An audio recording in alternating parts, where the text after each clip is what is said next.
We couldn't be here without you all. I want to say thank you to the panelists that are going to have a lot of insight later today as we go along. And then most importantly, thank you to the startups that went through the first cohort that are now part of the plug-and-play ecosystem forever. So welcome to everybody that's attending as well. We have a great curated list of people that are in here today and very excited for the networking, very excited for the material that we're about to present. So first, I want to touch on a little bit how we got here, who we are. So Plug and Play is referred to as one of the world's largest innovation platforms. With our mission is to connect all the stakeholders across corporations, startups, governments, universities, really to advance technology. What we do at our core, at our foundation, is three things at a very high level. We do over 100 different accelerator programs around the world, where we're connecting subject matter experts, corporations together to advance in their current fields. At the same time, we work with over 565 corporations, partners to supercharge their corporate innovation needs and their specific asks and goals. And then at our core, we're venture capitalists. We are one of the most active investors in the world with over 2,000 portfolio companies. The big thing about Plug and Play that makes us fit into these ecosystems, into these communities, is that we're stage agnostic and we don't require equity. We want to give everything we can for these startups to be able to get introduced to our corporate partners to advance to scale. And what that really puts us in as is an all-in-one solution, facilitated matchmaker. We want to speed up the times that we're able to get corporates in front of startups, startups in front of VCs, and then at the same time getting our partners talking with each other to advance technology in the specific region or in the areas that they're in. So our global reach is something that is very important to us, something that has allowed us to find these startups around the globe. Each of these locations you see, we have boots on the ground, employees running programs such as this in different industries. The smart city space here is vital for what can come next for the economic development within the region here in Orlando, in Orange County, but then also what we can attract to the region as well. The vertical space is something that is very important to us as well. We're now across 24 different industries. We connect subject matter experts in the different corporations to work with their peers to make sure everything is moving forward as a corporation, and at the same time they can see what the startups are doing in these specific spaces as well. And it comes from our corporate network that allows us to make these connections. We sit in the middle, we find the best technologies, we find the startups that are really making game-changing advancements around the world, and we get them in front of our corporations at a speed that they may not be able to do on their own. And then really specifically to this program here, it's marrying the public and private sector with a university at its core. We're accelerating startups locally. We're attracting startups from around the world. We're working on job creation, university advancement from faculty, from students, with the goal of making Orlando the next major smart cities hub around the world.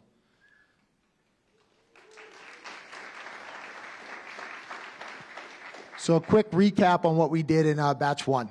You know, it's the first cohort, so a lot of growing pains, a lot of learning experiences that we're doing, but we had a great program.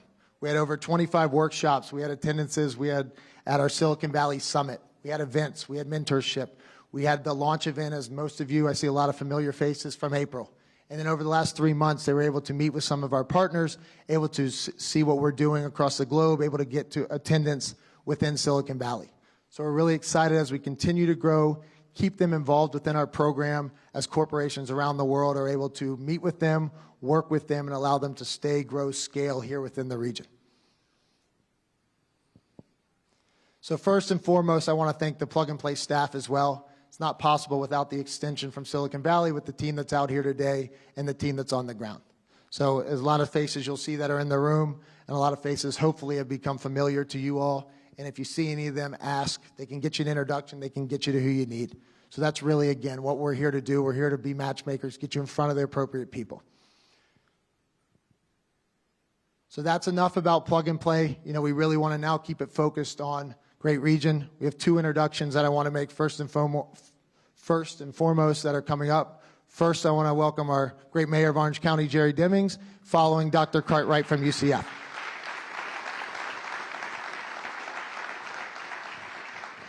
All right, good afternoon to all of you. Thank you, Jake, for being a great partner here. Before I get into my formal comments, let me do some introductions. I have the opportunity to serve on the Board of County Commissioners. We have Commissioner Emily Bonilla, who is here with us today. Commissioner Maribel Gomez-Cordero was with us earlier, but she had to unfortunately leave. But I get to work with a great team of individuals at Orange County. My Chief of Staff, Roseanne Harrington, is here. I'm not going to introduce all of them, at least not by name, but I do want you to see our CIO, Rafael Mina, who is here. Our Chief Innovations and Technology Officer is here as well, Simone Babb. Our Chief Sustainability Officer is here as well. Where is Carrie Black? There she is. And now, for the remainder of the Orange County employee group who are here in the room, would you stand at this time?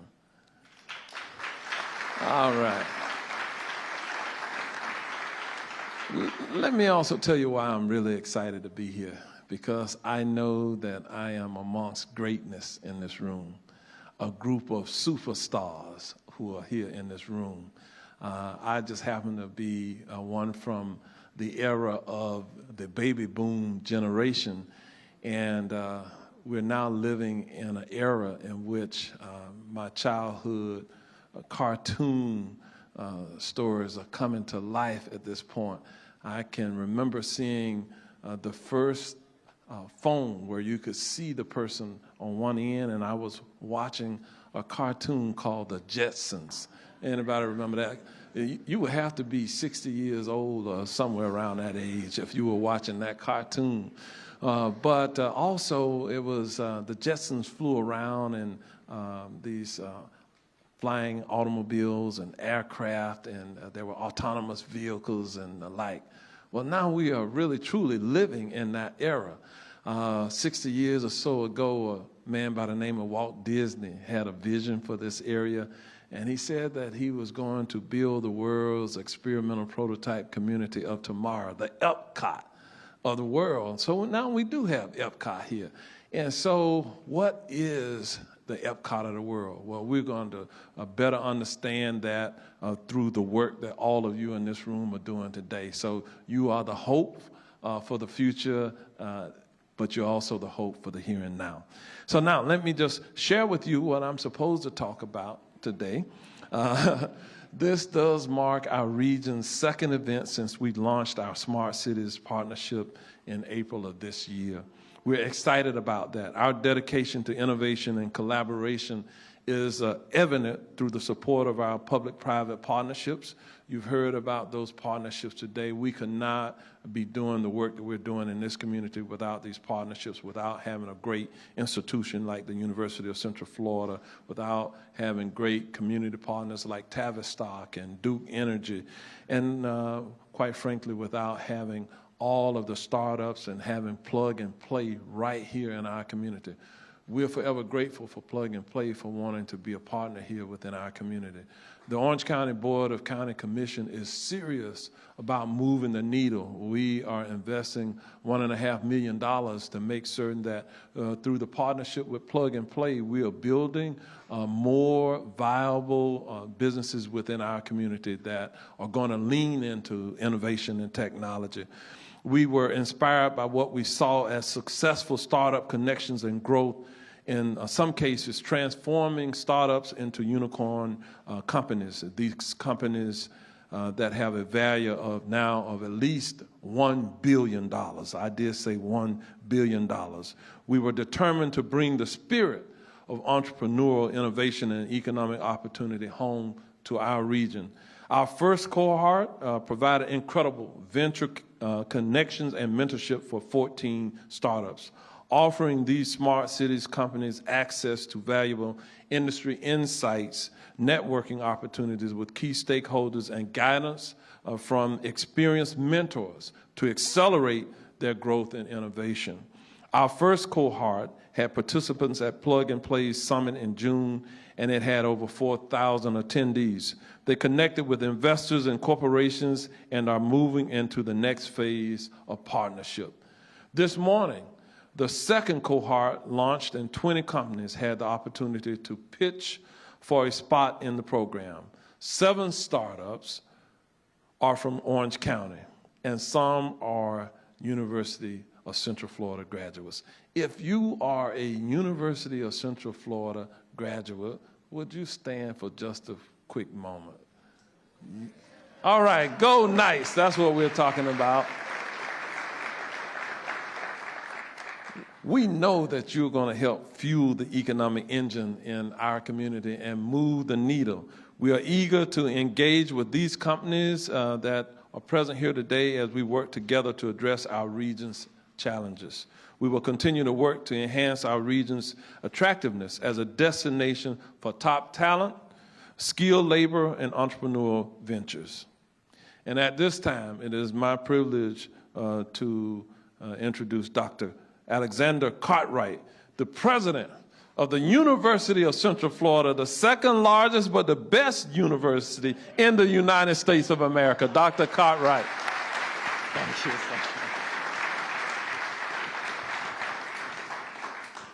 Well, thank you so much, Mayor. It's really hard to follow that. I just feel like I should just say ditto and sit down. You know, it's great to be here. Thank you, Mayor Demings. I was earlier, someone was asking me about the, you know, what does it mean to be a part of this and be part of Orange County? And the truth is that the reason that the University of Central Florida has been so successful is because it is here in Orlando, in Orange County, and it's because of the partnership we have with Orange County. So thank you so much, Mayor. Thank you so much to everybody that's involved, commissioners, everybody that's been so supportive of the University of Central Florida. You know, we are seen certainly as Orlando's hometown team and hometown university, and we're that group that's always thinking, you know, about how we continue to unleash the potential in everybody that comes to the University of Central Florida. And I think what's amazing is that's what we're doing collaboratively here. We are thinking about how do we combine the efforts between the university, between the county, and also, of course, having our partners at Duke Energy and Lake Nona and Tavistock makes a world of difference. When we can all come together, we can do anything. And it's one of the things that I find so amazing about this region is that for all that has been achieved, we have still incredible potential. And we can do so much more. And there aren't many places that can say that. And we are one of those. So it is great to be here. It's great to be in a room, as the mayor said. It's great to be in a room with so many talented, innovative people. And we know that you're all interested in how we continue to move forward. And we thank all of the leaders that are here from industry, from the community. Thank you for being a part of this and continuing to support what we're trying to do as a community. Plug and Play is a new asset to our community. It is one that allows us really, that I'd like to talk about, you know, staying in your swim lane, right? We have a swim lane. Our swim lane is really, we're great at educating, we're great at thinking about how we help those students to become the best that they can be, and then watch our graduates as they get out and continue to be connected with them through an extremely large alumni base. But one of the things we knew that was needed was for us to have a mechanism where we can continue to grow that entrepreneurship within this region, because we have the talent, we have the ability, we have the ideas. We needed a mechanism to help people to get over the hump. How do you get to that next level? How do you move that out? And that's what Plug and Play does for us. And I will say it's giving that access to capital, really connectivity to a global industry. That's something that is a differentiator for everybody here. And we thank them for coming here and being a part of our team. I have to say that I'm a little younger than the mayor. I don't remember watching Jetsons. No. He can laugh because we're actually pretty much the same age. So, but I will say this: that yes, I did see the Jetsons. but I'm an engineer also. And I was commenting to someone just yesterday that, one of the things that is amazing is many of the innovations that we see have come from things that are science fiction, right? It's those people who are dreamers, those people who actually aren't, I can tell you this, one of the things about engineers, right, is that we know a lot of things that don't work, and sometimes that actually hurts your creativity, is that you're a little bit not quite ready to take those risks. But we have people who are really big thinkers, who are innovators that can think about a problem and try to come up with a solution that's different than what we've done before. And then once we have that vision, we have people who can execute on it, build the products, make it work. And that's, I think, what's amazing about an environment like this, plug and play, where you can bring teams together, you can have those creative ideas, and then you can give them the support, whether it's technical, whether it's business, whatever it is, that helps them. Probably in some cases it's more money, helps them to be successful. So with smart cities, that is one of the things that I think we really can do exceptionally well here. The rate of growth in this region, for us to think about how we change our streetscapes, to think about how we expand what this region is doing in terms of being an inland port, I think these are the things that will continue to help us to move forward. So we're excited about that. We're excited about building efficiency, improving the quality of life for people, and really imagining just a better future for the region, and that we hope will drive health and well-being and transportation and everything else that we need to be concerned about. One of the blessings is we are a high-growth area that continues to just see so much growth, and at the same time we have the challenges that come along with all of that growth, and we've got to figure out innovative ways to address that. So UCF is certainly proud to be a part of that. UCF is Florida's premier engineering and technology university.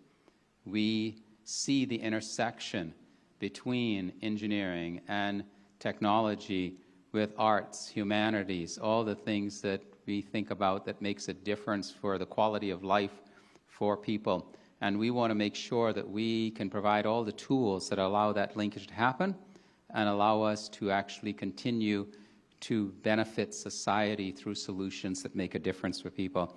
That is really what this is doing. It is about being future-focused. Smart cities is really at the core of that. And I think this effort, I hope this effort, demonstrates to everybody that UCF truly is open for business. We look forward to continuing to work with people, and we have incredible faculty. We have incredible students that can help you to envision and achieve whatever dream you have. And we hope you take advantage of that and connect with them, because they really are exceptional. We're looking forward to remarkable success through this effort. And anytime you can get all of these pitches together, and I know that it is incredibly difficult to then make a decision about which ones we would end up continuing to push forward. But it's great when you can bring so many talented people together. And thank you to everybody for being a part of this. Thank you, of course, to Plug and Play for bringing everybody together. And I look forward to us continuing to innovate, to collaborate, and to inspire each other. So thank you so much. All of us here today are not just looking at what has happened in the past, but I think we're all open to envisioning that future, a future that only a place like Orlando and Orange County can actually think about. And we know that not only can we envision it, we can achieve it because we are here. So thank you so much. Since the mayor introduced all of our graduates, I guess I'll just end with saying, go Knights!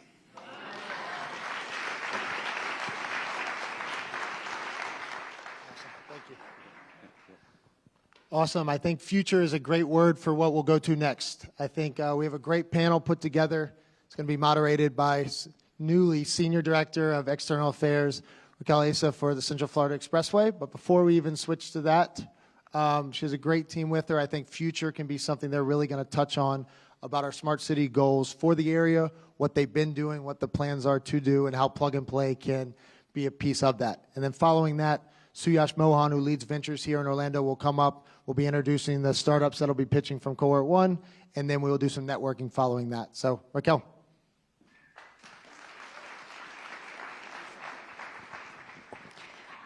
I will say it is absolutely amazing. I'd like to invite the panelists up here while we do a little bit of introduction. But to follow Mayor Demings and President Cartwright and Dr. Cartwright, it is absolutely incredible to stand in this room with the future leaders of tomorrow. And clearly, if there's one thing that our region does best, it is partnership.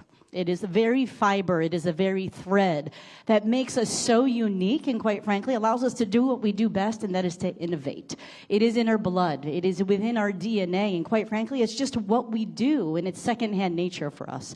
And I think what you're going to find today with the panel that's right behind me, I want to introduce a couple of them first, is that this incredible partnership spans public and private.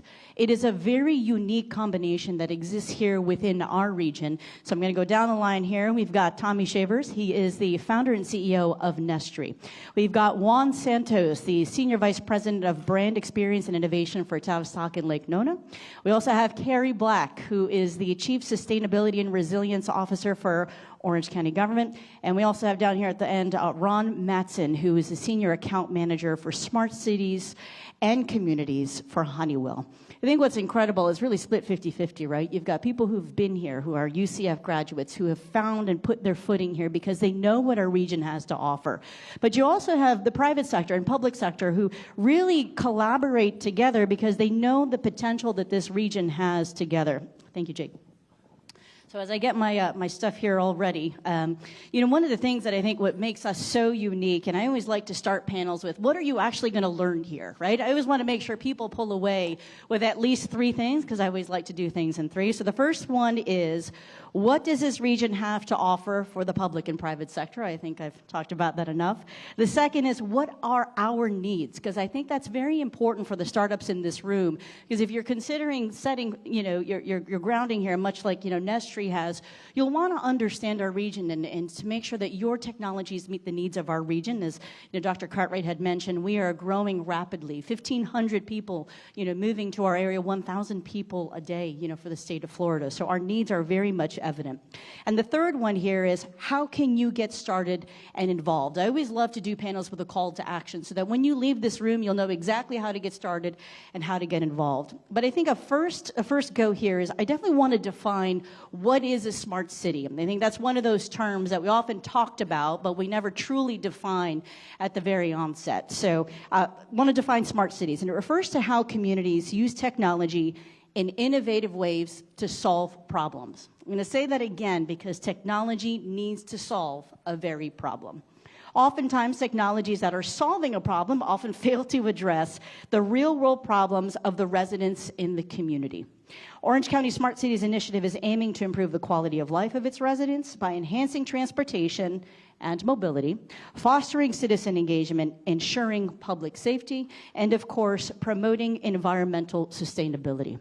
Now, Jake mentioned I'm the Senior Director of External Affairs for Central Florida Expressway Authority, but very much part of this region. Been here for about 15 to 20 years, a transplant from New York, but this is home for me. And I think one of the things that keeps me here day in and day out is just the community here. So at CFX, what we do is we don't just build roads, we actually build and enhance connectivity within our community through a 125-mile expressway network.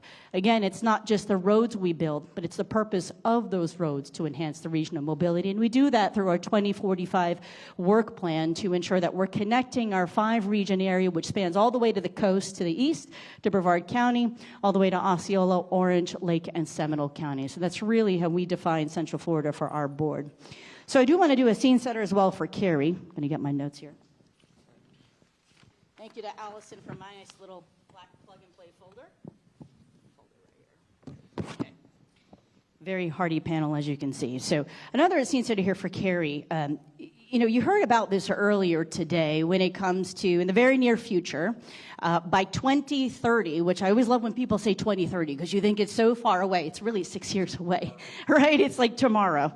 The world is projected to have 43 megacities with more than 10 million inhabitants each. Let that set in for just a moment. Cities of the future are expected to account for 75% of the global energy consumption. And as you know, with more people comes a strain on our utilities. So, Carrie, this first question is for you from Orange County.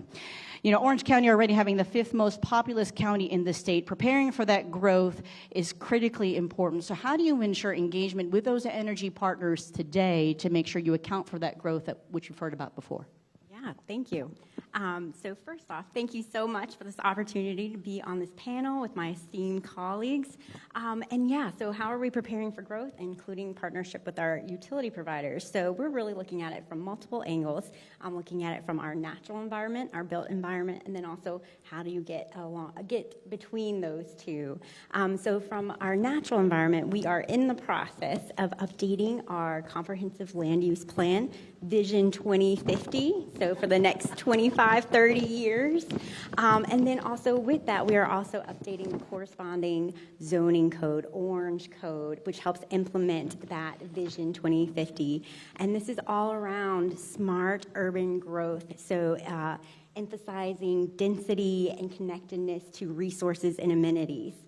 And then also interconnectedness with neighborhoods so that people can bike, walk, skateboard, however you want to get to an adjoining neighborhood using a greenway or whatnot so that you don't have to get into a vehicle and drive on a primary road to get to that adjacent neighborhood. So really excited about that. And then also as we're having more growth and more people coming to our community and neighborhoods, having it so that within 1,000 feet of each residential lot that people would have access to an open, green civic space. So very excited about that, and that is a priority.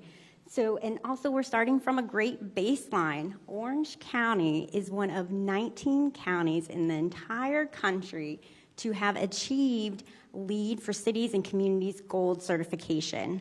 So if you're familiar with LEED for buildings, it's very similar for cities and communities, and we are one of only 19 counties to have achieved that, and we're very proud of it. And there's a lot of similarities between the two. So that segues well then to our built environment and how we're planning for growth with that and making sure that we are conserving our energy. So at Orange County, we want to lead by example, so making sure that our buildings are high-performing, energy efficient, so both for new construction as well as major renovations. And so also then for our existing buildings, we are using building automation systems, BAS, to make sure that our buildings are operating at a fine-tuned level so that way our building occupants are comfortable, but we're also seeing energy efficiency and conservation. And in fact, for Orange County buildings, we have a goal that by 2035, all of our electrical load will be from clean, renewable resources. And this is all part of our Sustainable Operations and Resilience Action Plan. So yeah, 2025, 2030, 2035, these are right around the corner now. And so as one of my colleagues likes to say, don't solarize your inefficiencies. So that is why we're prioritizing energy efficiency and conservation. And in fact, I'm very proud to say that here in Orange County, we are home to the largest floating solar array in the Southeast United States. That is at one of our water supply facilities. And from that, we're actually looking at how can we apply this kind of throughout the county at using stormwater retention ponds. So this way, solar doesn't take up precious land space, but uses these stormwater ponds. So that is one innovation that we are looking into. So then we are also looking at transportation. And so, in fact, we are looking to electrify our own fleet, our light-duty fleet vehicles. And so that definitely is an increased demand on energy. So we are working with our utility providers as we're looking at our own fleet electrification. And here in Orange County, lastly, Duke Energy is the largest energy provider for our county. And so as we look at growth, looking to make sure, first question that comes up is capacity. So do they have capacity to meet this growing demand? And in fact, the Public Service Commission actually requires that they maintain a reserve. And so we have that well addressed and prepared for that growth. but they're also looking at emerging technologies and renewable technologies, including also looking at battery storage and how that could be applied across the region, and then also looking to install more and more solar. So they're already approaching 1,200 megawatts, which is huge, and looking to do even more of that in the coming years. So we are well prepared for the growth. We are looking forward to all those new Orange County residents. You know, one of the key themes that I heard from you, Carrie, was making sure that we're operating efficiently, right? Using the best technology that you have, making sure that it's all communicating with each other. But the big key theme here is efficiency. And that's the key goal of technology whenever you implement it. But we all know with technology, sometimes one thing doesn't quite talk to the other.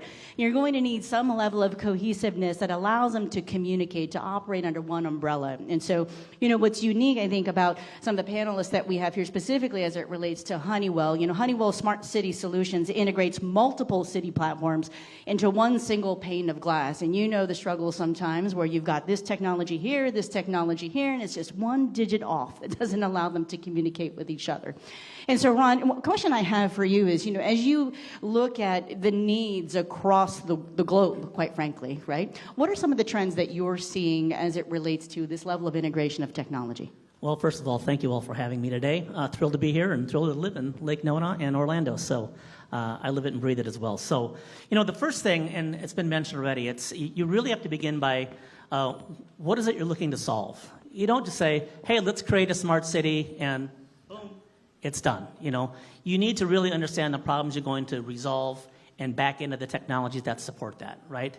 And then as Raquel was talking about, having that, you know, the trend now, and it's not there yet. I may be talking out of both sides of my mouth before I'm done here today, but, you know, the trend is that single pane of glass, to have a platform, a smart city platform that can run, manage, you know, optimize, and then monetize those technologies where you're able. So it's that interoperability of different platforms into that single pane of glass. So no matter who we're talking to, whether it's in-building solutions or out in the public realm, that single pane of glass seems to be that resonating concept.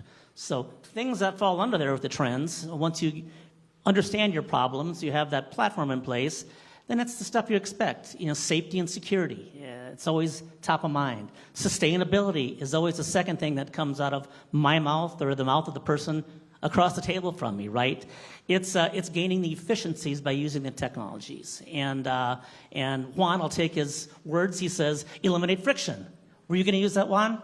No? Well, usually I've heard that.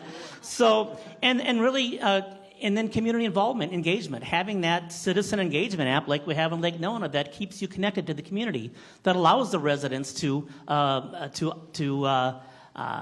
leverage what's going on in your community or city. And then, of course, transportation is always a part of it as well. How do you integrate the transportation into this whole process? You know, talk about that integration. You know, full disclosure, I do live down in the Lake Nona area, not necessarily Lake Nona proper, as they say, but very much part of the community. And I think one of the things that's been so exciting to see over in Lake Nona is just the amount of growth within that master plan community. It's not technically a city. I like to take, you know, Juan's phrase of it's a advanced district within the city of Orlando and within Orange County. And it's advanced in that it is nimble enough to be able to deploy these types of technologies, test them at a smaller scale prior to scale, right? And so you essentially serve as a test bed and a living community for this. So Juan, can you talk a little bit about how your technologies that you deploy in Lake Nona are solutions driven rather than, hey, this is pretty cool? Yeah, I think I'll start by maybe adding something to the definition of smart cities. We're striving to be what we call a responsive city, right? So, which is a smart city with a purpose.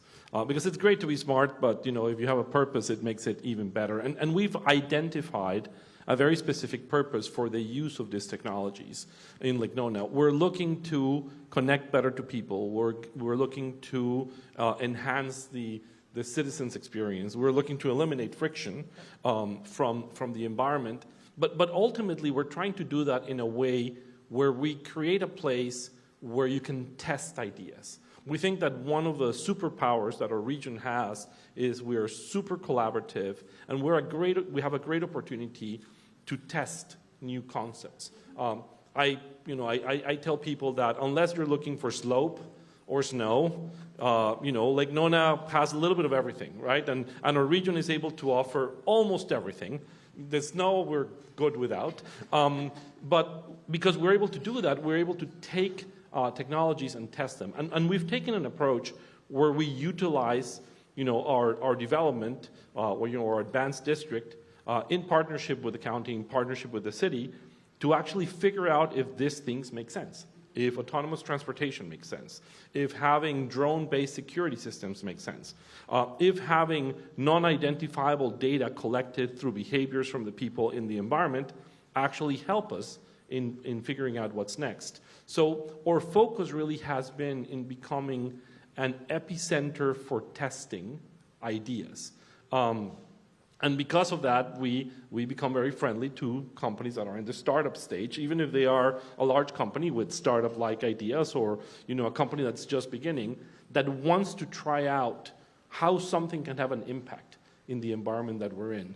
And we gain a benefit from it, because by being friendly to that, we end up attracting people that are innovative, which is something that we want in our region, that we want in our city, that we want in our development.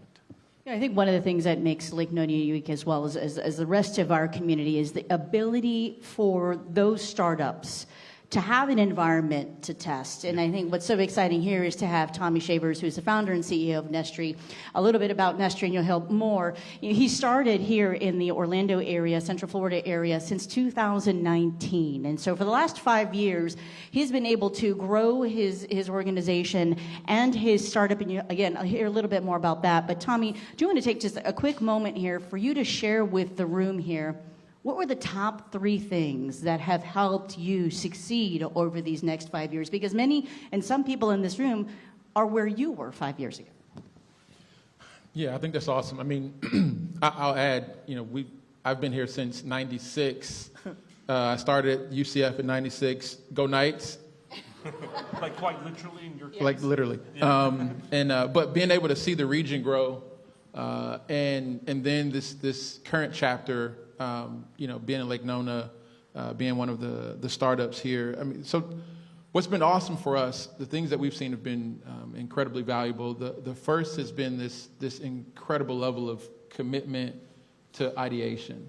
I went around having conversations about this crazy idea of building a company about applied neuroplasticity.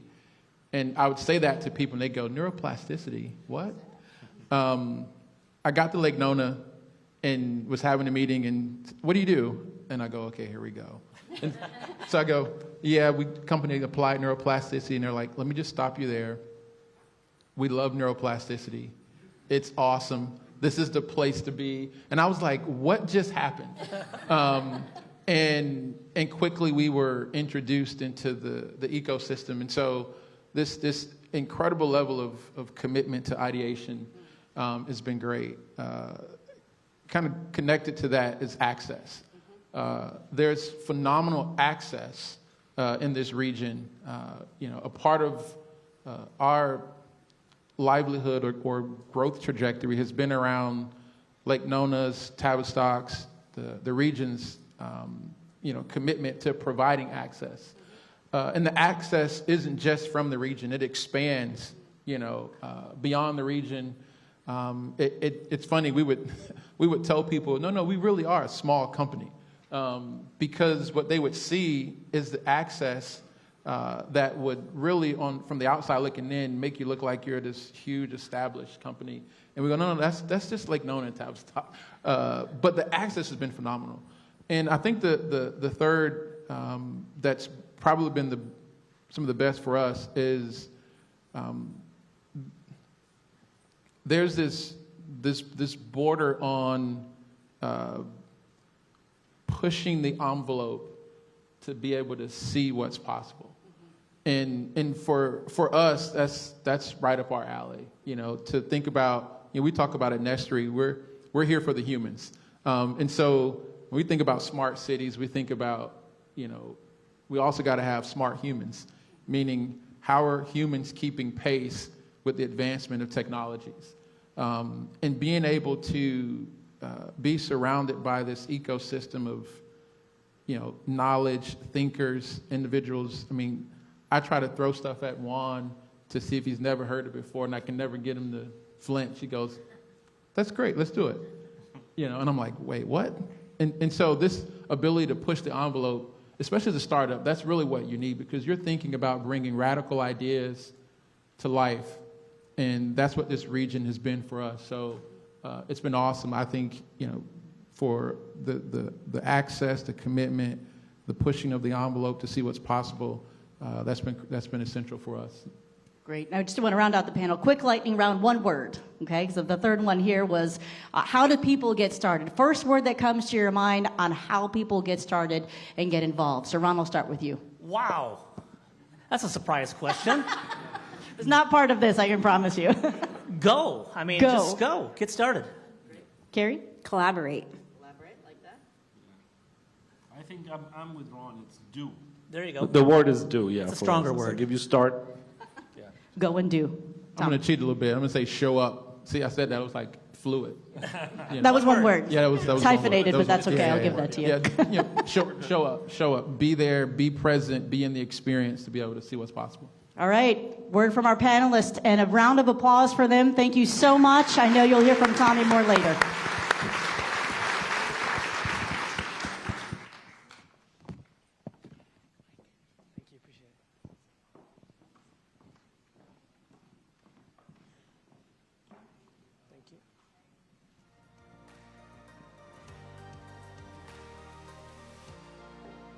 Thank you to the panelists for a wonderful panel. Introducing myself real quickly, my name's Suyash Mohan. I'm the ventures lead for the Orlando office for Plug and Play Smart Cities. And we're excited to bring a lot of our batch startups today to pitch in front of the whole community, tell you what they've been up to over the course of the last 3 to 4 months, and what they're looking forward to over the course of the next couple of weeks. So without further ado, we'll get started with the next startup in line. Sorry about that. Sapien Industries. Kayvon, if you'd like to come up. Sorry, Vantic, if you'd like to come up. My apologies.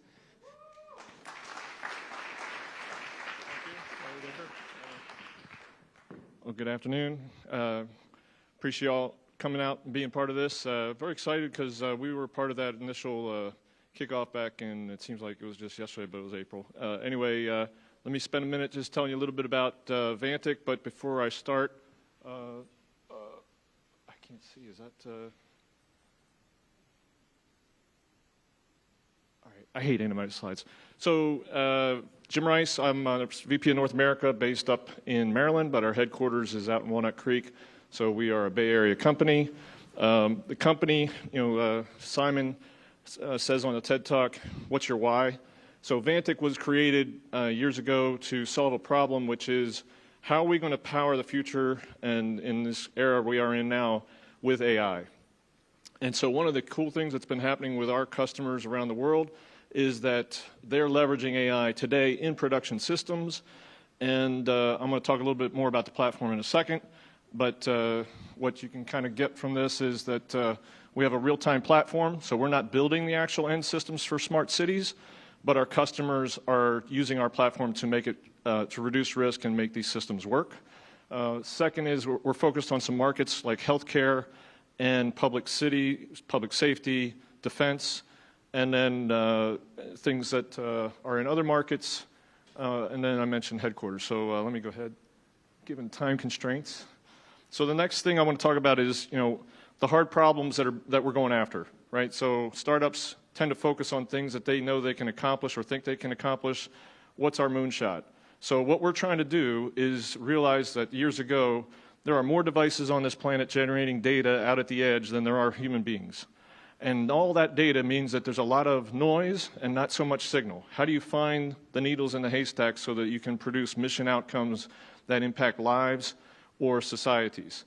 And so Vantic, as a company, was founded to go pivot from this era of integrating systems, which is still a problem that has to be done. We heard it from the panel about interoperability. But second, we have to also get insights from our data, which is being collected everywhere. And third is we got to act on that data in a way that produces good for humanity and or a corporate entity or a public entity. So there's some 3 quick examples on the bottom. We did a summit back in February in DC, and the theme was how to leverage generative AI with real-time data for mission outcomes. And the 3 areas that we focused on, similar to our focus from a customer perspective, market perspective, is healthcare, public safety, and the cities. So on the left-hand side, you see a scene from a hospital room. This is not generative AI like everybody here. Let's just do a quick survey. Hands up. Everybody, hands up, hands up. Keep your hand up if you've used some kind of generative AI tool in the last 6 months, like a ChatGPT or a Gemini or something like that. All right, put your hand down if you have not yet used any of that technology. Okay, so everybody's done it. Good. I didn't expect anything different. But every one of those technologies today assumes that you are in the driver's seat creating the interaction with that generative AI system. What's different about all 3 of these use cases up here is that the system is taking real-time data and initiating a generative AI prompt and then delivering that result to the human or subject matter expert who needs to know. So in the case of the doctor, is respiratory disease symptoms showing up in the patient in room 123? And if so, the nurse or the doctor need to know about it and do something about it. And what is the recommended tactics and procedures that that doctor or that specialist for the ventilators is used to following? What's the reference material, not a hallucinated example because someone wrote an article on the web and we believe that's supposed to be accurate. So we have patents in place to eliminate hallucinations, and we're applying it to use cases like this. The second one is NTT data example in Japan.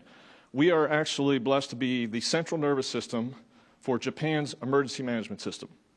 All right, so I know we're a startup, but NTT is a telco. They did their due diligence.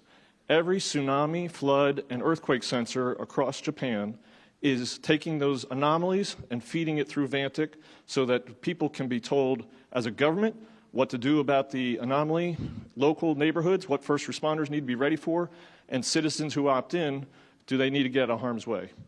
The third one is a city that talks. This is a project that's going to kick off in the medical district of Las Vegas later this summer.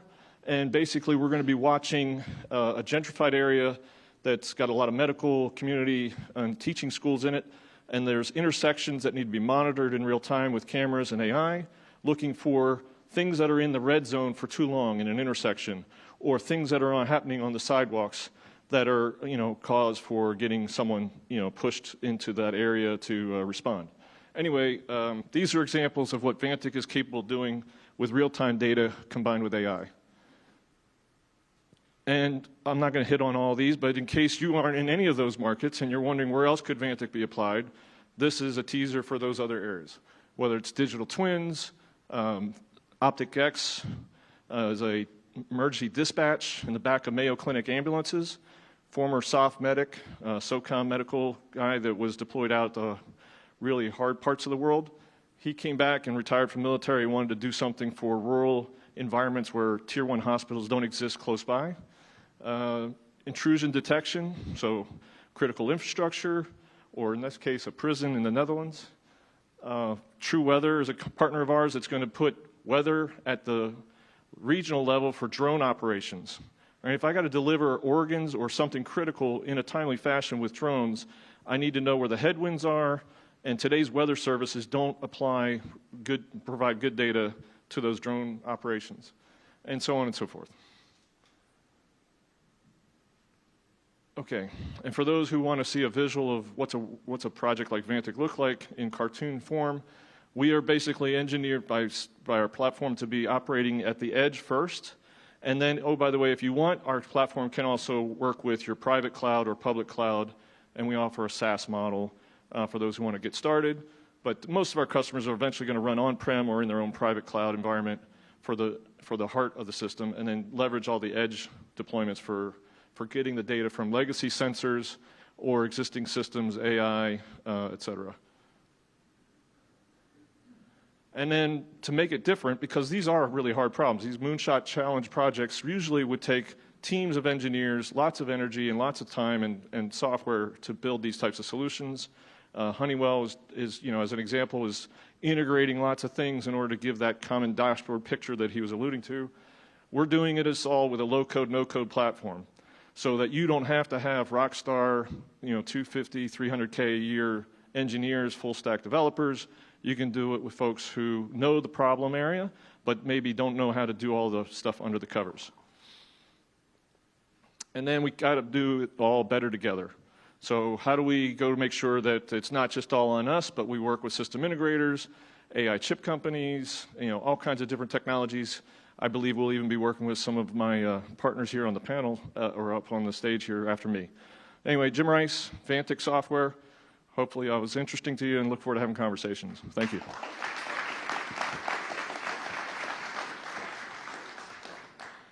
Thank you, Jim. Next up, now we have Sapient Industries, which is solving facility energy data challenges to optimize energy, sustainability, and equipment health. So come on over, Kayvon. Just click on the screen when you're going. It's being slightly dodgy. Okay. Hello, everyone. Thank you, Suyash. Let's see if I can get this started. Oh, it's already started. My name is Kayvon Bina, and I'm the Chief Strategy Officer at Sapient Industries. And today we're going to be talking about bringing energy metering into the 21st century. So we all know that energy is one of the largest operational expenses in our buildings. You may not know that buildings contribute to over 40% of carbon emissions globally. Yet nearly all of our facilities, both large and small, and even buildings like this sophisticated, rely on the monthly utility bill for tracking performance. And we're all familiar with the utility bill, an example to the right. And they don't tell you much. They certainly don't provide the detail needed to help a building like the one we're in right now reduce usage. So here's what we built. I'm very happy this visual is working. This is our low-cost industrial-grade energy metering technology that can unlock real-time electrical data across every single asset in the facility. It goes on the existing electrical infrastructure of the building. It's easy to install, takes about 30 to 60 minutes per panel, and in most cases does not require a shutdown of equipment to be installed. And it can work on equipment of any size in any electrical configuration. So what you're seeing here is a switchgear panel, and this is something that you may see in more of an industrial manufacturing context with bigger equipment. And what's probably the biggest selling point is this little black antenna on the side here. And what that is actually a military-grade IoT mesh network that communicates directly with our cloud. So that is fancy for we don't need the customer's Wi-Fi or to connect to existing systems, which is a huge cybersecurity benefit and also eases the implementation across all kinds of buildings. Now, when within about 15 minutes of installation, once the data goes to our cloud, we have an intelligent building digital twin software that contextualizes the data. And it makes it super easy to use, and it reveals exactly where the building is wasting energy and can ascertain the operational health of the assets within it. So what's very important about this tech is actually how easy it is to use, and it makes it easy for users of any skill level to actually go in and make an impact. So I kid you not, literally anybody in this room can go into very complex buildings in this platform and identify opportunities to save energy. After about 8 to 12 weeks of being installed, the system has had time to understand the energy profile of the building. The customer will get a report like this. Obviously, this is going to be very difficult to see, and it's a redacted version. But it's an itemized list of very specific actions that can be taken to reduce energy use, save money, and reduce carbon emissions. And best of all, these are going to be simple controls adjustments, meaning turning the dials of existing systems, not buying new equipment or having to spend more money, so not solarizing your problems away. And what does this look like in practicality? What are the results of having a solution like this installed? On average, we're seeing customers reduce 18% of energy use in their buildings on an annual basis. That's both on the utility bill and on kWh usage. And that's without having to spend additional money on new equipment. And more importantly for the utilities here is what happens with peak demand. So peak demand is a 15-minute interval across the whole year where a building demands the most amount of energy. This is important because utilities must allocate enough capacity on the grid to make sure they can support your building up to that level. And with so many data centers coming online and more electricity use happening every single day, it's critical that utility sees the opportunity to shave demand from all of their commercial and industrial customers. And last but certainly not least is predictive maintenance. So with the electrical fingerprint of every single asset in the facility, we can see if critical machinery is showing signs of distress or potential failure. This saves boatloads in maintenance costs and, more importantly, can prevent plant or production downtime. And we have a rapidly growing list of customers, large enterprises with hundreds, oftentimes thousands of facilities, utility companies, large event venues, and importantly here are also mechanical and electrical contractors who also distribute our product. And that's about all I have for you today. Thank you for the time. I look forward to talking to you at the networking event.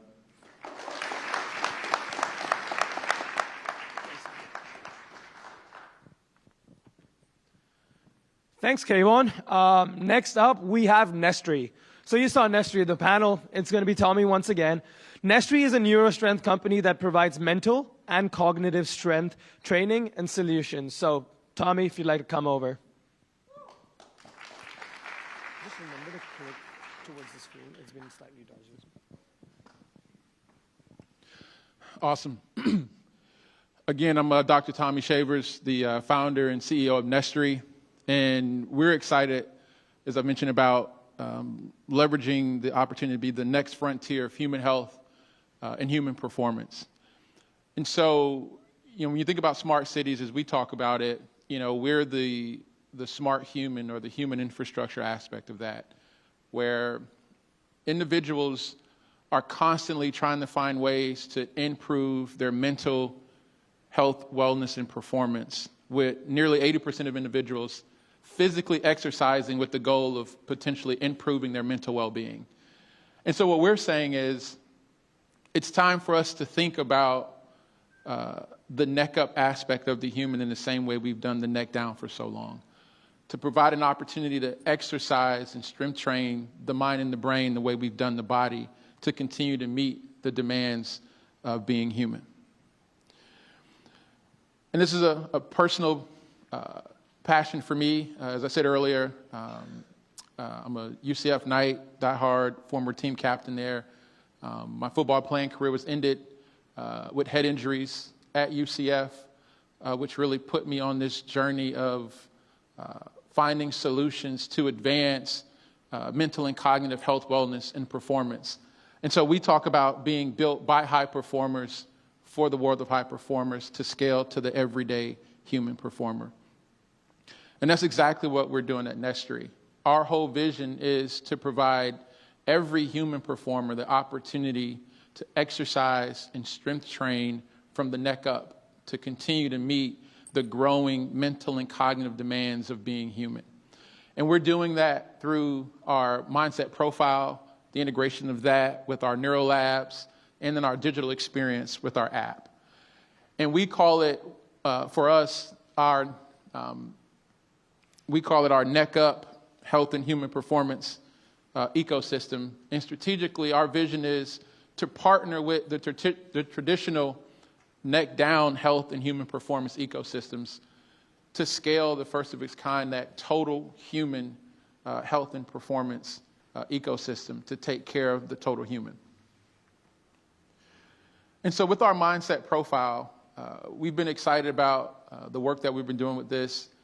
It's really an opportunity for us to quantify mind data to see not someone's personality, but how your mind and brain prefers to experience the world. And we refer to it as cognitive preferences. And so we get these unique insights that can become predictive, prescriptive, and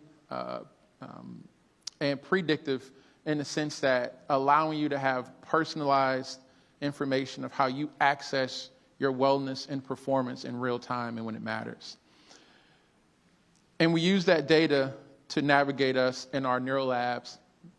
And in our neuro labs, this is really what we refer to as the first scalable experience where individuals can come in and exercise from the neck up using personalized data to be able to train like we've been training the body for so long.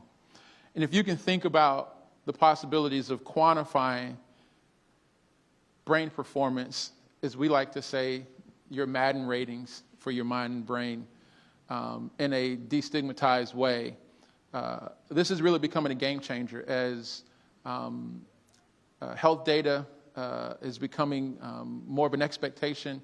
We're now saying, let's begin to quantify our mental and cognitive capacity in a way that can help us get better. And we've connected that really for our vision of with the future in the sense of having a digital component. And for us, we think about our what we call our first digital experience in our digital app to be able to exercise and strength train from the neck up right at your fingertips. If you think about the next generation are digital natives, but they're also the #1 generation that identifies with mental health challenges. And so solutions have to be digital and have to be able to be personalized and scale. And so for us, what we wanted to do was to create a journey, if you will, in a digital experience, a non-linear journey that gives people opportunities to exercise and strength train from the neck up, right at their fingertips. And the beauty of what we're looking to do is to be able to integrate all of this data in this ecosystem to where you can be able to get in real time and in-person information and data around your mental and cognitive capacity, have it speak to your digital app, and it personalize your recommendations and trainings right at your fingertips. And so we've been super excited about the work we've been able to do so far. We have a cooperative research and development agreement with the VA to work with our nation's veterans. We're also the cognitive development performance partner of record with the Army and their H2F facilities to scale 75 to 110 elite performance and wellness official mind and brain performance partner. And so we continue to think about this space as you think about the digital space, the mental and cognitive health space. The future is about integrating these components. And so at Nestry, not only are we doing that, we're looking to take it a step further. We believe as you continue to build and innovate and see smart cities and smart technologies, you combine that with neuroscience and real life experiences. As we help people get better, we believe that data is going to help us continue to get smarter. And we can continue to provide innovative solutions that can be personalized to the individual that can scale. And so, for us, we think about, if you can imagine connecting health, wellness, performance, and human potential in these unique, innovative ways, what are the possibilities? Is it possible to elevate the baseline of human potential? We believe it's absolutely possible, and we're excited about what we're doing at Nestry. So, thank you.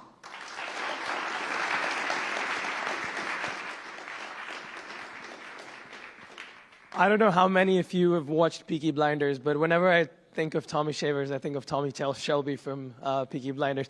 But jokes aside, next up we have ConnectedWise. They're elevating transportation safety and connectivity with AI-driven innovation. So come on up, NS.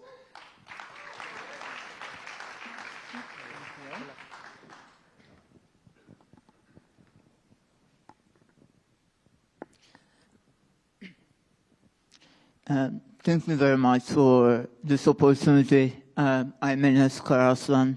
I'm one of the co-founders at ConnectedWise. We are a local Orlando-based startup focusing on AI and embedded systems to improve the transportation safety. As a local, I'm very excited to share our innovations here at this stage in Orlando, where the only thing more unpredictable than our weather is the traffic. So our team is made up of experts in autonomous vehicles, smart transportation, and data science. Myself is a experts in autonomous vehicle systems, machine learning, and computer vision. I've done quite a bit of research during my PhD and postdoc at UCF. Dr. Tolgarzan similarly has experience in intelligent transportation systems, sustainability, and traffic optimization. And Dr. Lohmann also focuses on traffic monitoring and safety. Gustavo is our head of engineers. He's expert in robotics and embedded systems. Dr. Husseino is expert in our smart infrastructure, and Vefa is very much skilled in data science and machine learning. So 98%, rural roads make up 98% of the U.S. roads. So, and the traffic fatality rate is double the fatality rate in urban areas. The lack of infrastructure and the high maintenance costs makes it really difficult to deploy autonomous vehicles safely. So we came up with this idea of and developed these smart traffic signs. They communicate with vehicles using vision-based communication, provide vehicles secure and reliable messages through these QR-looking signs. But now we are working on an invisible version of them. So the newest version we have, you don't see anything on the sign, but there's an embedded message.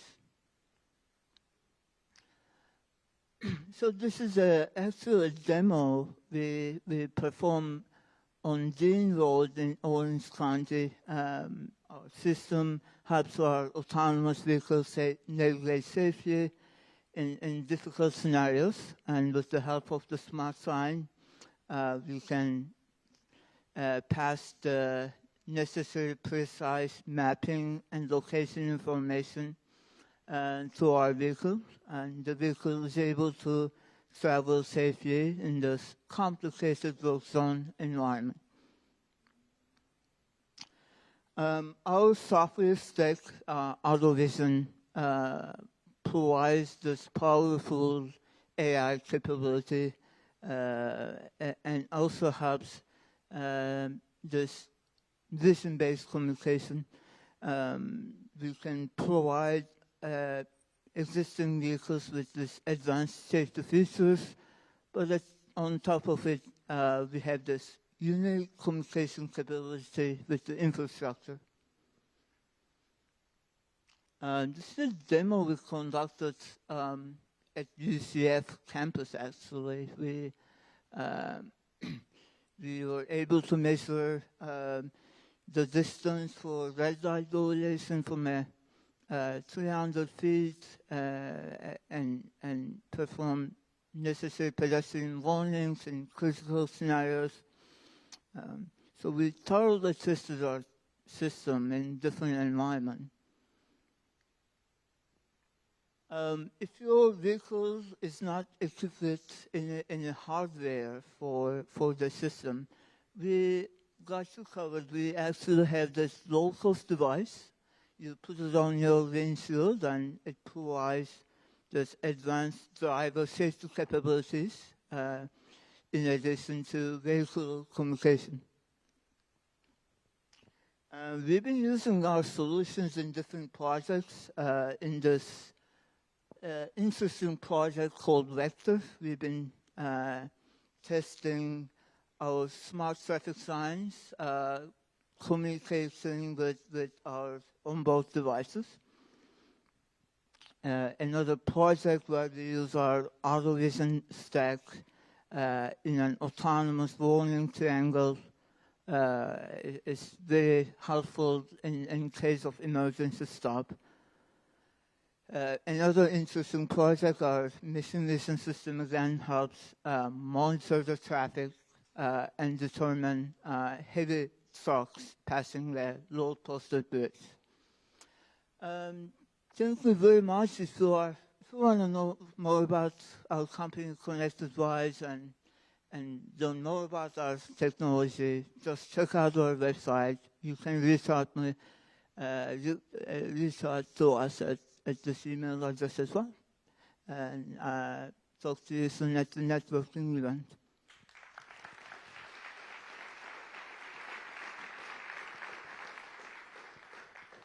Thank you, Enes. Next up, we have Capacitech. Capacitech makes a flexible supercapacitor to complement batteries, make electronics smaller, add new features to different products. So with that, bring on Joe. Remember to point at the screen when you're putting the participants that you've done. How's everyone doing? Hey, good to see so many familiar faces. My name is Joe. I'm the CEO of Capacitech Energy, and we are an energy storage company. And we really have two jobs. The first job is to make sure that the grid, whether it's the size of a building or a microgrid or the utility grid, our job is to make sure that works. Our second job is to make sure that we don't waste space while doing it, because space matters, especially when you're in a city, right? So what we are worried about is two pretty big trends coming to the grid. One, we have renewables being plugged into the grid. Renewables are not steady state. They're not perfect. Clouds pass, winds change directions, right? And then at the same time, as we are putting more and more renewable sources onto the grid, we have this challenge of plugging in crazier and crazier loads to the grid, such as, like, I don't know, an Amazon data center that has EV chargers everywhere to power all those Rivians, which look sick, by the way. Also, AI data centers or Bitcoin mining or EV charging or onshore manufacturing. Like, there's a lot of things coming to our grid, and we're trying to power those at the same time as changing how we power everything. It's a big challenge. And the question that we're asking is, where is all of the infrastructure to make this work going to go? Specifically, energy storage. It is critical, and it's required. And so most energy storage solutions, they're a big box. That's fine if you're in the desert. Go put a big box in the desert. But when you're in the city and you're walking out at a farmer's market, do you want to see shipping containers or do you want to see parks where kids are playing, right? That's the kind of things that that's what we care about. That's what we focus on. It's what we help our customers address. As our customers are in space-restricted, space-constrained applications. So the box, it's not going to work. So what Capacitech produces is a flexible energy storage system. Now, you heard Suyesh say it earlier, it's a supercapacitor. That just means that we are designed to handle a lot of power really quickly. And if you look at most power disturbances, it's a lot of power really quickly. So kind of exactly what the grid needs as we transition from one type of operating infrastructure to the other. Our product is modular, so you connect these together to meet the requirements of an application. It's flexible, which helps you save space. More on that in a little bit. And its job, real simple. Let's smooth solar. Let's smooth renewables. Let's enhance them. Let's protect batteries from those little disturbances that would, frankly, destroy them, right? Let's make sure that those disturbances don't get to our building, that they don't get to places that actually have an impact on critical operating infrastructure. So this is real. This actually works. We took a look at this one use case where we were going to be on a microgrid. The microgrid, in order to turn on, has to energize a transformer. If you don't know anything else, just know this. That takes a lot of power, and it takes it very, very quick, very short. And so they said, all right, let's put a supercapacitor here. Problem, where's it going to go? All right, if you go put it on that panel, the panel's going to fall over because this thing is going to be heavy if you just make a really big box or a container.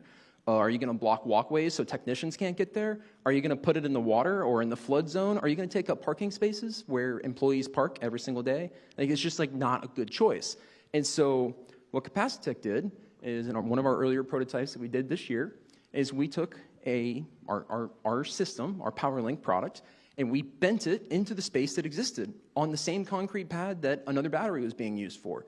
Voila, now we have the high power capacity to handle the inrush current, handle the power disturbance, handle the fluctuation so that everything operates as expected, right? That's our job. Make sure the grid works and don't waste space. And that's what we did.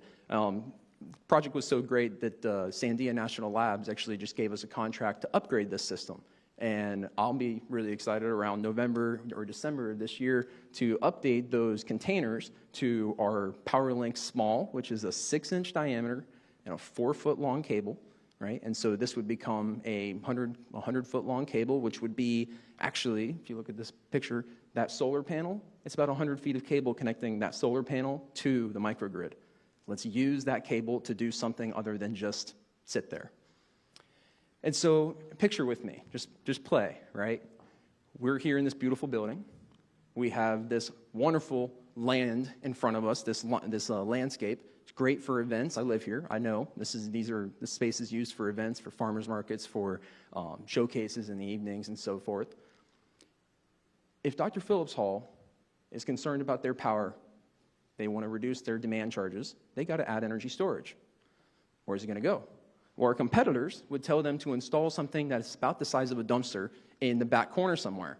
Well, that's a spot that you can no longer park in. Or maybe that's a spot that it makes it harder for a delivery driver to back into, right? Or you can use our product to just route the perimeter of the space, right? Put the energy storage in the cable tray that's going to be there anyways, right? We can reshape the energy storage. We're not getting rid of it. We're just quite literally reshaping it, putting it where there is space available for it.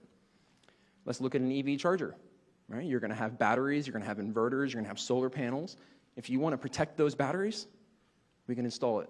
Just hang it right from the rafter rather than take up a parking space, which is kind of the whole point, is to have EVs parked at the EV charger, right? Same thing for a solar farm. You're going to buy more land that could be used for homes, or could you just add another cable next to the solar trunk bus and smooth out every time a cloud passes so that there's not a frequency disturbance on the grid, right? It's about reshaping energy storage. And I am excited because the last 3 months we spent closing pilots, and we're going to do about $100,000 of pilots from today to the end of the year, which I'm excited about. This year we will do about 1 megawatt in peak power total capacity that we will have installed. And this all started back in 2022. And if you're Mitch or George here, I see you guys, and you've heard me pitch in 2016. In 2022, we changed everything about this company, right? Because we got a sale from Red Bull, and I had 2 weeks to deliver. And I said, great, we have to change everything because I can't do anything in 2 weeks. And we redesigned the product to deliver the same value proposition, but do it smarter, in a way that's more affordable, in a way that's faster, so that we could deliver in those 2 weeks. And that unlocked a lot for us, right? And so ocean energy is an application that we've gotten a lot of traction in, as well as microgrid. I had a great meeting with Fuel Cell Energy earlier today, and just really excited about the space constraints and power dynamic applications that we are adding value to with our product. My team and I, we have one job. It's to help take the energy storage burden down, right? And we can do that by complementing batteries, by complementing renewables, by even if neither of those are there, right? Just plugging into the grid and responding to the power fluctuations that naturally come to the building or the manufacturing facility or what have you, right? That's what we're here to do, and we've got the expertise to do it. If you're a corporate in the room, I would love to talk about doing a pilot with you. This is shockingly affordable to do small pilots with, right? If you're an investor, we've made a lot of progress, so we're looking at doing a raise later this year. But please find my demo table, ask me questions, challenge me on anything. If you're right, I'll be the first to let you know. And just thank you for your time, and hope to talk to you all soon. Thanks.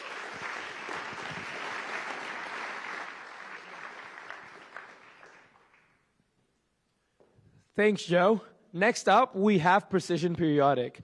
They're doing next generation mining, refining, and wastewater treatment because the earth deserves better. So, Precision Periodic right away. Just make sure you point the thing up there. Well, good afternoon, everyone. My name is Brandon Carpenter, and I am one of the co-founders and VP of nanofabrication at Precision Periodic. Fundamentally, we are a nanotechnology company where we selectively extract, recover, and refine elements from solution. And today I'm here to talk to you about lithium. So when many people think about lithium, they think about electric vehicles, so on and so forth. But what a lot of people don't realize is that the United States, and frankly all of North America, has no domestic refining capability for lithium. We're completely reliant on other nations, and even the lithium sources that we have domestically, we mine them and then ship them overseas for processing and enrichment. So when people think of lithium and they think of EVs, what people don't typically realize, that only accounts for about 30% of lithium market consumption.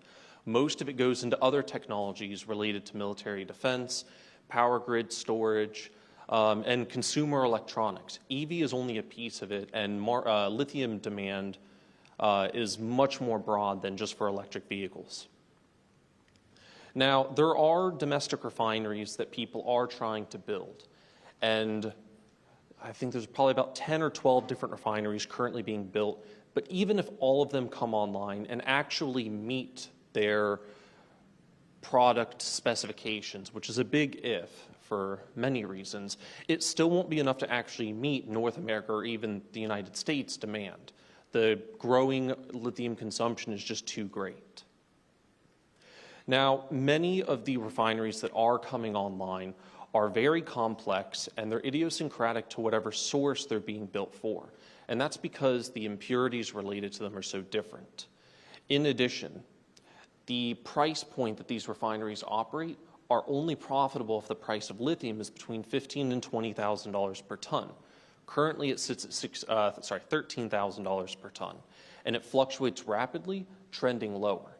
So many of the refineries that are currently being built will actually immediately be placed into standby the moment they're built because they'll be uneconomical to run.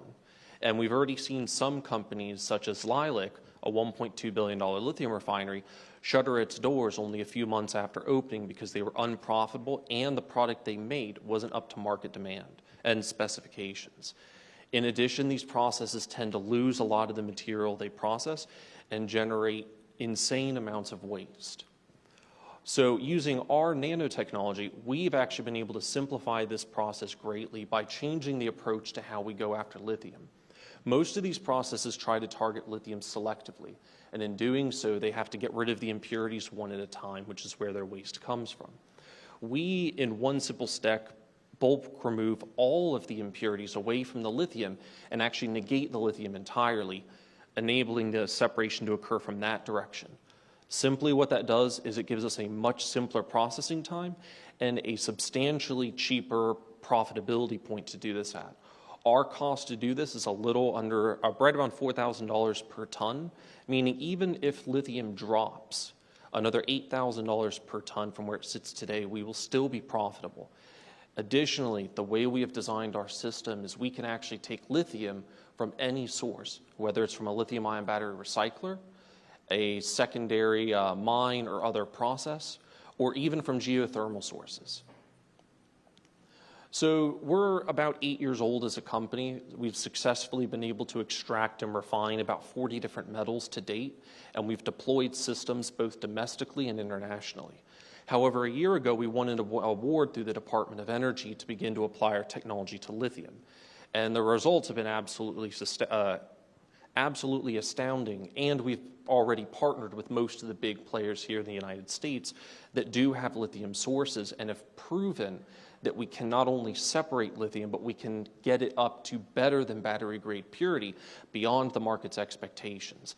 And by delivering a cleaner product to the market, we deliver something that they can use more directly without further purification. So fundamentally, our technology is a 2 to 4 millimeter sized bead that's a composite nanomaterial proprietary to us. We keep it as a trade secret, but it is the bread and butter of our separation technology. And it's what enables us to go through it to selectively extract and refine in a single step with a very low cost and producing no waste. Over the next few years, we plan on expanding our refinery out, with the initial version of our refinery going operational in October. Initially, it's only going to be a half-ton per day system that we're going to be installing up in Lancaster, Ohio, at one of our partner sites, Service Solutions, which is one of the largest lithium-ion battery recyclers in the country.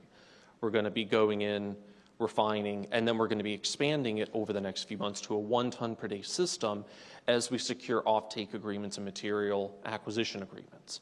And then from there, we're going to continue to add more of our nanobeads to the system and scale it up to a 10,000 ton per year facility. So I know this is a lot. If you have any additional questions for us, would love to talk with you afterwards. Thank you for listening.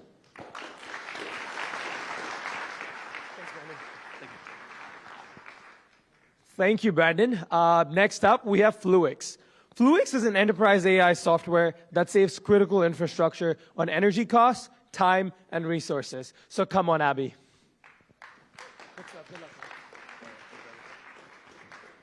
Hey, everyone. My name is Abhi Sastry. I'm the CEO and co-founder of Fluix. And what we do at Fluix is we help data centers save almost 40% in energy costs using an AI autopilot software. As we all know, with the growth of AI, data centers are projected to consume 20% of the world's power consumption by 2040. But a lot of people don't know that for every 20 to 50 questions you ask ChatGPT, you can consume almost a water bottle of fresh water inside these data centers. And I think the room here today might have already consumed a few gallons themselves.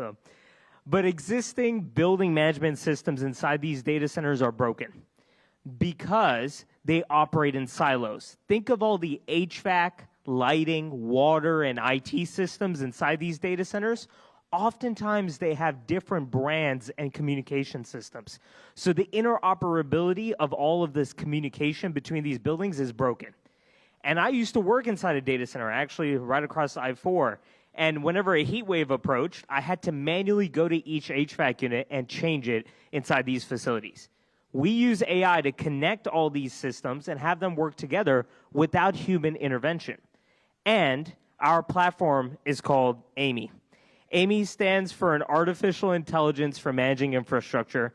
AMI learns the building, connects all the systems, and then autonomously operates the systems to save up to 40% energy. AMI's multiple AI models work together. Think about it. If you were a building engineer and you had to read schematics on how to control an AC unit, you're reading. We use a large language model to read documents. If you were figuring out patterns, hey, if I open that window, it lets more heat in. Those are pattern recognitions. We use deep learning. By using multiple AI models together, we can connect systems and operate them by themselves. And we've proven it. We've saved 30 to 40% in energy costs across paid pilots, and we've generated $75,000 in POC revenue, and we've signed LOIs to reach $850K in ARR. We've actually transitioned one of our first clients, Solidion, to a recurring model already, and we're actively signing on new clients for our platform. We've built a healthy pipeline of small to medium-sized data centers. You might see some big logos like AWS. We're speaking to their edge case data centers. And the way we differentiate is threefold. There's other AI building management companies, but oftentimes they only focus on HVAC. As a building engineer, I know if you change a chiller set point, you're affecting not just HVAC energy, but how much water is utilized. What we do differently is we connect more than just HVAC. We can save more money. And a majority of buildings are homogeneous, like this building. It has all the same HVAC systems, but in data centers, warehouses, and power plants, you'll find a complex facility. That's our differentiation. We can go after more complex environments and save more energy. And a majority of small to medium-sized data centers are these complex infrastructures that competitors are going after. This is the industry I come from. This is a $1 billion beachhead market that we're already building a wedge in with our current pilot customers. But we also see opportunities to optimize manufacturing sites and power plants in a $32 billion SAM. Our monetization strategy is simple. We charge a SaaS fee. We first go in with insights, then upsell to controls where the AI actually controls the systems to save energy. My background is I'm a second-time founder. Some of you all might know me from my first company. We built patented liquid cooling technology. So I've been in the data center space for the last 10 years. I live and breathe this stuff. But my CTO, Chase, he has built AI models. He was the lead engineer for UC Irvine, where he built several AI models for NASA and IBM. And we love working with Plug and Play. Throughout this program, we got the opportunity to meet and build relationships with utilities and municipalities. We're actively looking for pilot integrations, and utilities are perfect. We actually did an integration with TVA in Tennessee, and we'd love to do the same thing with Duke and Lake Nona and some of the other municipalities. And we're closing our SAFE round on September 6th. We've committed 1.75 million, and we have a little bit of allocation left. So any of the investors in the room, if you want to join on board or come see a live demo, let me know. On September 6th, we close. Again, my name is Abhi. Thank you to Plug and Play, and thank you to Orlando for having us. We help data centers save energy. Take care.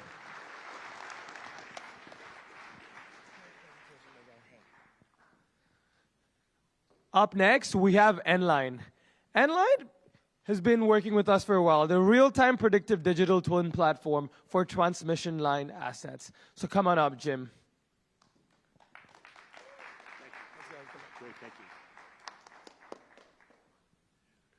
Good afternoon, everybody. I know I am standing between us and the Expo and refreshments, and that's something, as you can look at me, I don't like to do. My name is Jim Andrus, and I'm head of North America for Nline. And Nline is a company that's focused on energy, and of course, everything we've heard prior to my getting up here has to do with energy usage, and all of us are involved in that energy usage. Nline started in Portugal, which is kind of an interesting story. So Portugal has run on 100% renewable energy, the whole country, for weeks on end. Not 100% yet, but by 2030, they expect to have 85% of their nationwide power from renewable energy.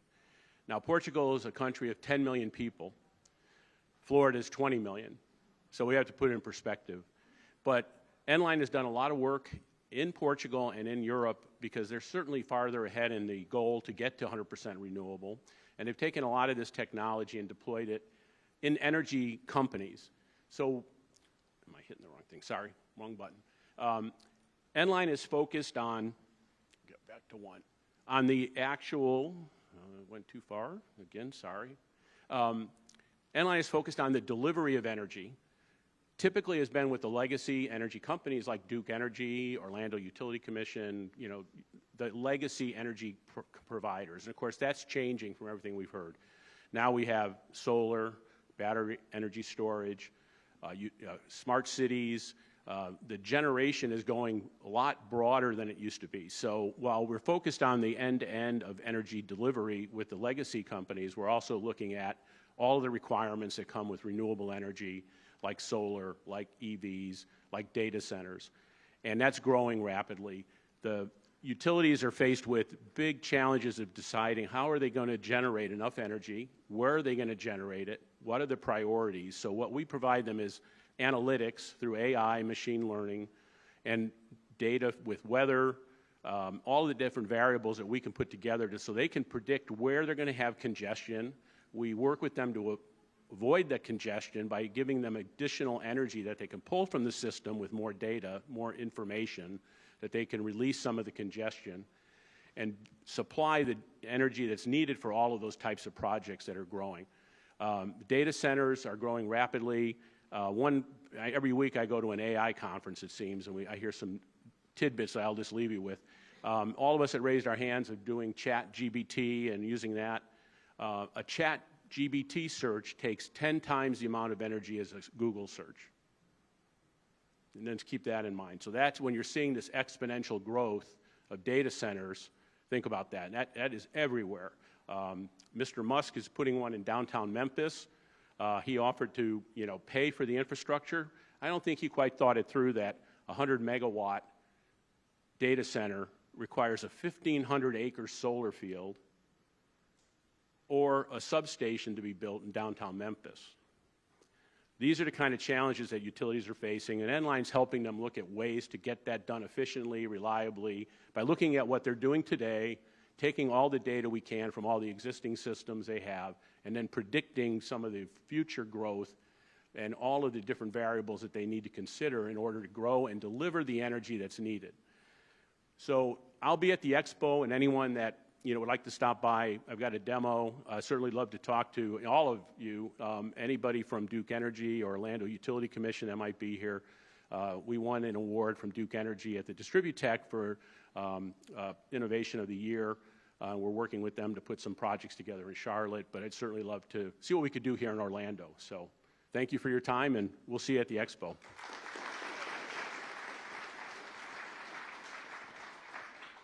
Thank you. And with that, we'll wrap it up. But before we do, I'd like to encourage all of you to go to the networking session and actually go to each of these startups' booths and get to know them better. I know this is a 4-minute pitch, but their products are absolutely very cool and amazing, and I'd love for you to get the chance to look at them in more detail. But before I wrap it up, I'd like to call in Jake McGee to give the closing remarks.